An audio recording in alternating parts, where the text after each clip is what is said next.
Good morning and good afternoon, everyone from all over the world. Today, and thank you for attending to this webinar. Today, the name of our webinar will be Planet Happiness, Wellbeing at Destinations. Planet Happiness is a grassroots big data project to introduce gross national happiness, well-being, and more to local communities, governments at all levels, and businesses. Its target audience and collaborators are individuals, local communities, businesses, and governments connected to the travel and tourism industry. Dr. Paul Rogers is the co-founder and director of Planet Happiness, who is joining us today to this presentation, as well as Laura Musikanski, who is our executive director for Planet Happiness. Please, before I start the presentation, could you see the webinar panel on the right side of your screen? Please welcome any comment or any question during the presentation. We will have the question and answer section at the end of the presentation. Thank you. Paul, Laura, the stage is all yours. Thank you, Claudia. So really pleased to have this webinar with you and to explain Planet Happiness. My name is Laura Musikanski. I'm a lawyer with an MBA. That education I got to be a change agent. The Happiness Alliance, which is the umbrella organization that holds within it Planet Happiness, got its start from Sustainable Seattle. And what this brings me to is, what is the connection between happiness and well-being and sustainability? And for Planet Happiness and for the Happiness Alliance, these are two sides of the same coin. The sustainability and happiness and well-being are the same thing. So the Happiness Alliance, as I mentioned, got its start from a tiny organization in Seattle that had a global impact on the sustainability movement, because they were the first to create regional sustainability indicators. And the way they did it, working in communities and providing tools and resources, has changed the world so that we have sustainability indicators at all levels in our world. The Happiness Alliance, coming from Sustainable Seattle at that time as a project of Sustainable Seattle, looked at how they had done that with the tools and the resources and the knowledge and sharing that. And so we conscientiously repeated the best part of our past. If you go to the next slide, please, Paul. And we saw that it's working. We can see that it's working. We have worked with communities, we have worked with national governments, we have worked with local governments all over the world. Our primary tool is the Happiness Index. And that Happiness Index is an indicator, an index for well-being, happiness, and sustainability, because we really look at what we mean and how we measure happiness and well-being holistically. We'll talk a little bit about that soon. If you look at the book or read the book, The Happiness Policy Handbook, which I have written with my fellow board members at the Happiness Alliance, you will really see what we mean by empowering communities. This book is full of the tools and the resources that we have tested and proven in communities and with policymakers since 2010. You'll also see the other part of our origins, which is Bhutan. And with Bhutan's blessing and support, we have been providing these tools and these resources all over the world. I'm not going to give away more. Read the book, and I think you'll be delighted to see what's in it in terms of real tools for action. Go ahead and go to the next slide, please, Paul. Thank you. So this begs the question of, what do you mean by the happiness movement? Since World War II, we have been using monetary metrics and economic growth as the path and the indicators for our well-being, and that worked up to a certain point, but it stopped working about the 70s, the 80s, when we, in most of the developed nation, are able to fulfill our needs. And there was a strong call for wider measures of well-being at a national level. I didn't meet Paul at the 2012 high-level meeting at the United Nations, Well-being and Happiness Towards a New Economic Paradigm, where I also attended, This was the sort of soft kickoff of the happiness movement, convened by Bhutan and Ban Ki-moon, the Secretary General of the United Nations, where they said, let's use wider measures of well-being instead of monetary measures like the gross domestic product. I was invited to attend and then to host a panel at the OECD World Forums. Now, this is really important because the OECD is the organization that issues what are the different nations' gross domestic product. And the OECD has also seen and had a tremendous effort in pushing forward wider measures of well-being. They've seen the need for wider measures of well-being to be used instead of just economic metrics. And they've made great progress. And where does the Happiness Alliance fit in all of this? These are international and national efforts. And there are a few of us, the Happiness Alliance among them, who are providing these tools and these resources at a local level. Now, I did meet Paul about a year ago, and together we came up with this amazing, beautiful idea, Planet Happiness. And Paul has been taking this to great, great success. And I can't wait to see what happens in the future years. And with that, I turn it over to Paul.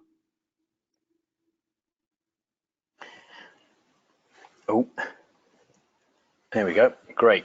Hello, everybody. So, yeah, as Laura mentioned, between the two of us, we've come up with Planet Happiness as a project of the Happiness Alliance that is measuring happiness and well-being of residents in World Heritage Sites. I come at this as a tourism planner. I've worked as a tourism planner for the last 20 years with UNWTO and many other development organizations. And as you know, tourism is a vehicle for development. So how can we engage host communities in tourism planning to strengthen their happiness and well-being? This is a key question that the project focuses on, and we're really about two issues: supporting and promoting inclusivity in destination planning to promote responsible tourism and avoid over-tourism. And it does so in a way that builds on this growing global interest in the happiness and well-being movement that Laura just outlined to you. So what does Planet Happiness do? Well, we partner with local organizations to deploy a state-of-the-art happiness index survey. You can go online, you can take this survey, and in 15 to 20 minutes, it gives you your personal happiness score across 11 domains of happiness. And at the end of that 15 to 20 minutes, you can download your own scorecard, as you can see on the right-hand side, which gives you your personal happiness score across these 11 domains compared to everybody else that's taken the survey. So I'll just go back to Laura so she can explain a little bit more about the survey itself and the domains. Sure. The question you might be asking yourself is, can happiness be measured? And the answer is yes. So I mentioned the OECD earlier. They issued guidelines on subjective well-being. The OECD is a strong organization, a very well-respected organization in this field. The other organization or institute government that has been measuring happiness for the longest that we know of is Bhutan. So Bhutan's Gross National Happiness Index, you've certainly heard of. We, with the permission of Bhutan, have modeled our happiness index after the Gross National Happiness Index. Now, this is a scientifically valid instrument that is holistic and encompassing many different aspects of what contribute to our happiness. You can look at the methodology at happycounts.org on the For Researchers website, where you'll be able to download that methodology, which will be very helpful to you when you are working with policymakers, because they want to know whether that data that you're gathering is really measuring the happiness and well-being and sustainability for the people who are giving their input. You also can look at the methodology for the Planet Happiness questions, which we've just issued on the International Journal of Community Wellbeing through peer review. And so this begs that question of, what do you mean by happiness? So certainly we mean that question of, how are you feeling? We also want to know, are you satisfied with your life these days? And that's a reflective question. Is this really the right life for you? And then we're asking you questions about what we would call flourishing or thriving. So do you feel like you're a worthwhile person? Do you feel like you really have purpose in your life? Do you feel like you have decision-making autonomy in your life? These are really personal questions. When we gather this data, we don't keep it for you individually. We look at it at aggregate. So you can answer these questions knowing that your data is not going to be mined for just you. It will just use it as an aggregate level, looking at demographics. Are women happier than men? Is this area happier than the other than another area? But we also want to look at your life circumstances, because these are really important. So do you have a sense of community? Do you feel like you have access to nature? Is your environment healthy? Are you participating and have a sense of culture and participating in your local culture? Do you trust your government? How about your health?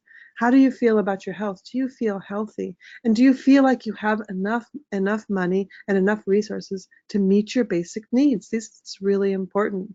And then if the whole bottom of your life fell out, do you have somebody you can turn to? And how do you feel about your relationships? Are you satisfied with your relationships? And then we ask questions about your work. Are you satisfied with your work? Is your work fulfilling and time balance? Do you feel like you have enough leisure time? And do you enjoy the things that you're doing every day when you're actually doing those things? Or do you feel rushed? So this is an example of what we mean by happiness. And you can see that it really is holistic, and that we are connecting our own personal feelings about our life and our own personal reflections about our life with life circumstances, which include the environment, which include aspects of climate change and aspects of access to nature. So that's a little bit, I would say a little bit in a big package about the happiness index and how powerful and important it is. If you go to happycounts.org right now, or go to the Planet Happiness website, you'll be able to take the happiness, as Paul mentioned, and get your own self-assessment of your happiness and well-being. And then you can also use it as a group level, which is what Paul is doing, using it in these different communities where we use the data in aggregate to be able to assess well-being. Thanks, Paul. Great, thanks, Laura. So just as we have that one-page scorecard for individuals, by deploying the survey online in World Heritage Sites or in a visitor destination, we can get the collective scorecard of the happiness, of the well-being of the host population.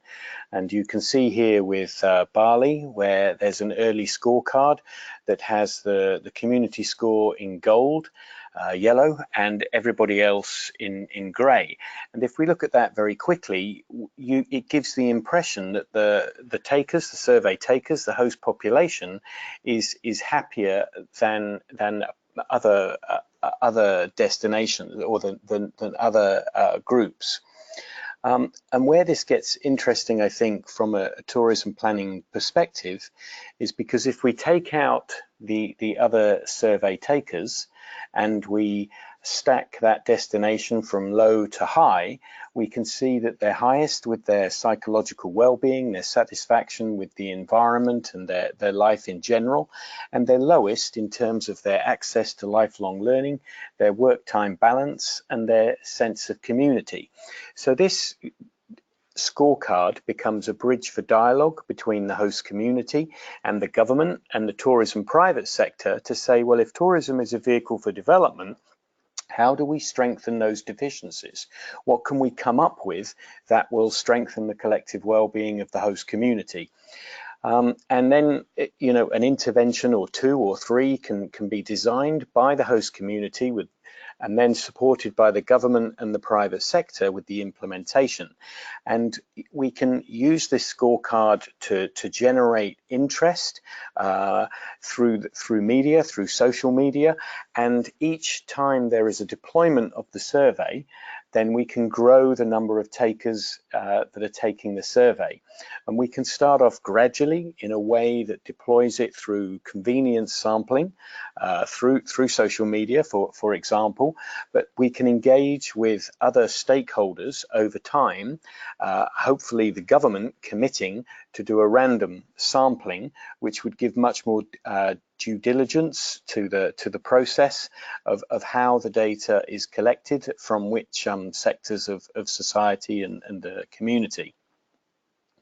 So with those one-page scorecards that are great for engaging people's interest immediately, there is much richer data, as Laura has already indicated, to bring together scorecards, report cards that give a much fuller, richer picture of the issues that the community are grappling with, and what actions and activities are needed to strengthen happiness and well-being among that community. And we can use these reports and the one-page scorecards as well to share learning between sites, to create ranking profiles to say who's the happiest destination and why.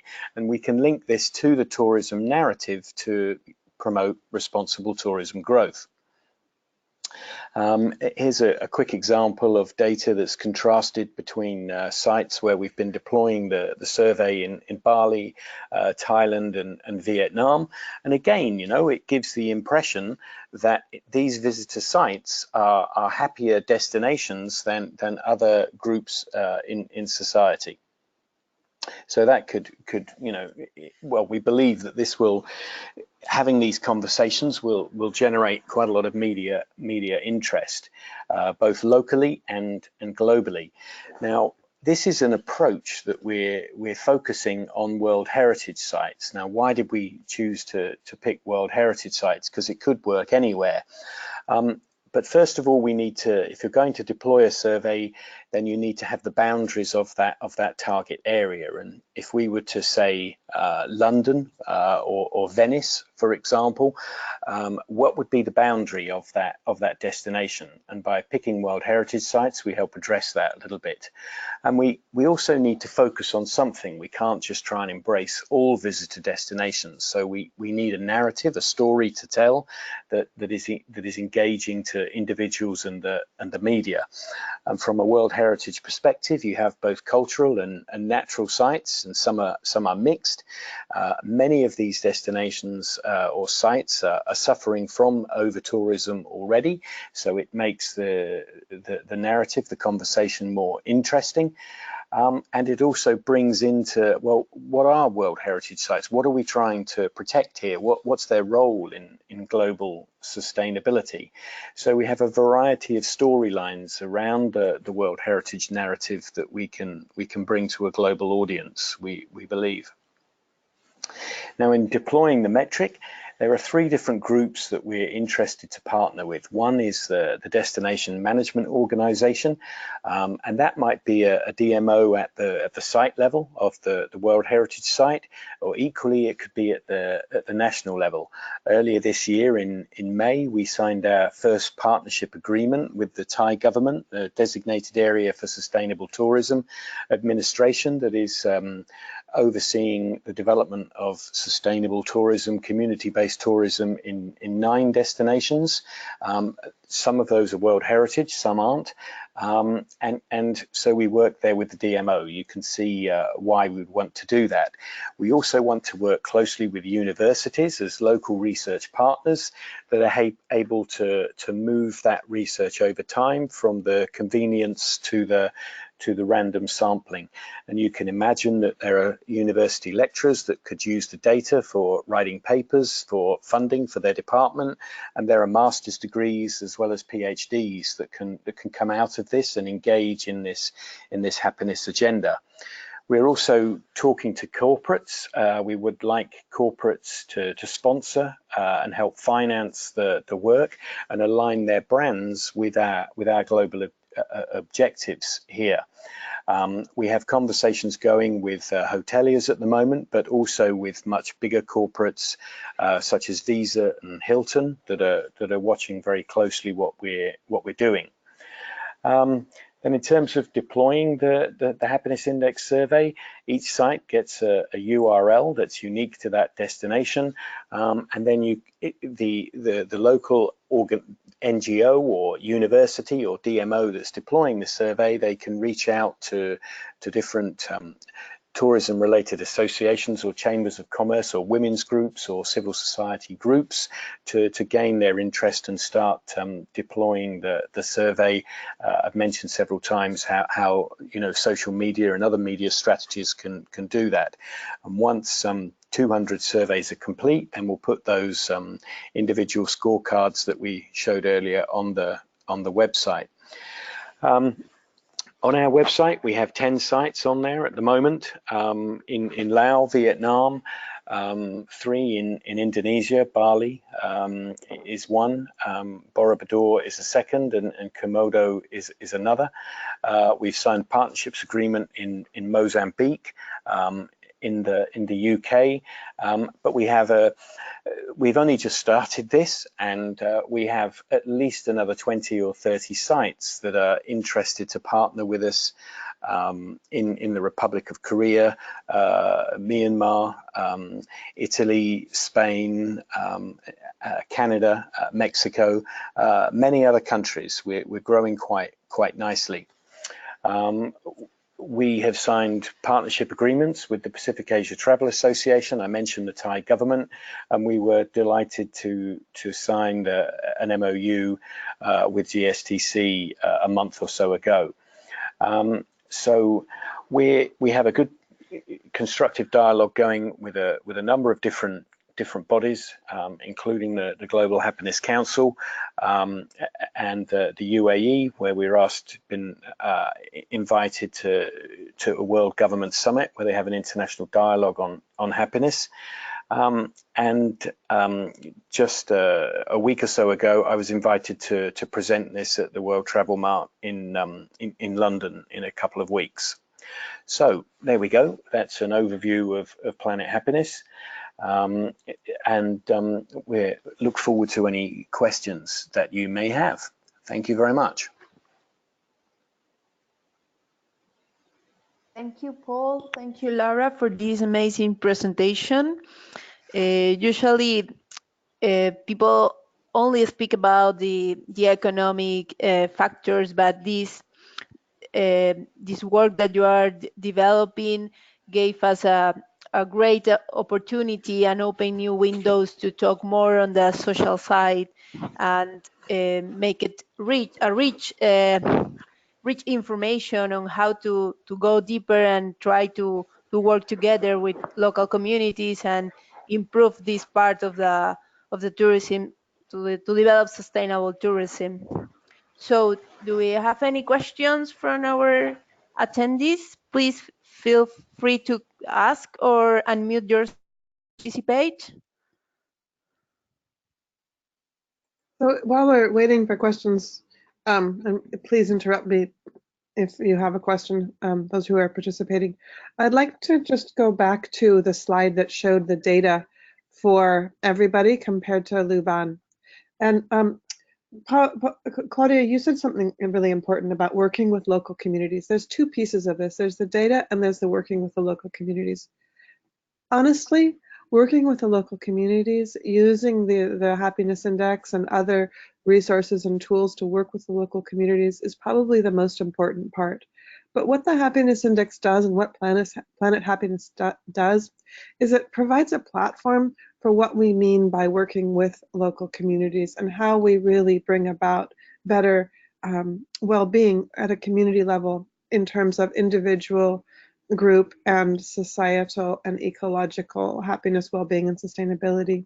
Now, if you looked at this scorecard, you probably wondered where the data was coming from for everybody else, right? The gray.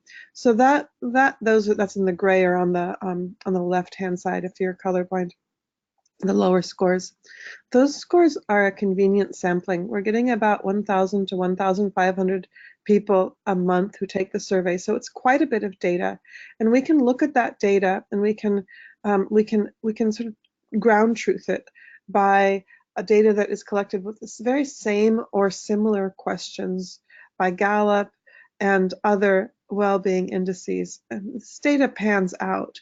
Now, most of this data, about 90%, is coming from the US. And it's not a surprise, given what's happening in the United States with not just our national government, but as a resident and citizen of the United States, we're in the midst of a sort of cold war between the rich and the poor, the rural and the urban, and the right and the left. It's not a very friendly or happy place to be right now in the US. So it's not a surprise that we see these low scores in the US. And, you know, at some point they'll probably pick up, although they bottomed out in 2017 and started crawling back up a little bit in 2018, or no, crawling back a little bit more in 2019. So let's go to the next slide, because I think this is more important. There's this idea that in nations that are richer, people are happier. Now that idea is based on the concept that the natural environment is all of the resources that we use in the natural environment to generate economic growth don't matter in the economic equation, that technology will solve that solution of limited resources. And we know that's not true. We're already seeing the implications of that kind of thinking in terms of our climate. This data, in my view, is really important because what it's telling us is that we have untapped and powerful resources to bring about what we're trying to do with gross domestic product and economic growth through other means. And so here in Luban, you're seeing that people, for the most part, are pretty happy, but they're not doing as well as they could in terms of their sense of culture, their participation in culture, in terms of their time balance, and really key to happiness in terms of their community. So if I were living in Luban and I were trying to make some decisions and open some questions first and then work with community to help community make decisions, I would be looking at what are our strengths in terms of our environment and how people are acting in an environment and taking action and participating in an environment, and how can we build and bond and work in community that will increase our work-life balance and our enjoyment in the things that we're doing every day, and also increase our participation and a strengthening of our culture that would also build upon our strengths, which we know we're better off when we spend time in nature. So that's a little bit about the way that this kind of data can help facilitate conversations and really expand our understanding of what we mean by happiness and well-being and sustainability, and what planet happiness, what a happy planet would look like. I'm Jana. Thank you for the interesting presentation. Perhaps to briefly introduce myself and where my question is coming from. I'm working for a small sustainable travel startup called Fair Voyage, and we mainly sell ethically verified Kilimanjaro climbs and safaris. And since you launched a partnership with GSTC, I've been following closely because I'm personally very interested in adding the happiness elements to measuring and encouraging sustainable tourism. And I'm wondering, since you mainly mentioned working with universities and larger companies, how we as a very small startup could also try to encourage or benefit from adding this aspect to sustainable tourism for us. I would urge you to start conversations with, there may be a tour operator association, there may be a hotel association, could be handicrafts, could be transport associations. Explain to them what we're doing and try to grow local support for this. If you get the private sector on board, you can, go to civil society groups or to the government. Is there a DMO in place? There's usually some form of network of tourism advocates, associates that are working together. So start the conversation with them and get interest to, roll the program forward with conversations with those different groups. I think that's what that's my initial reaction. Oh, yeah, okay, so we can take the survey as a baseline to also facilitate our further collaborations, like take it as a guideline, basically. Yeah. And then also help you collect more data, of course.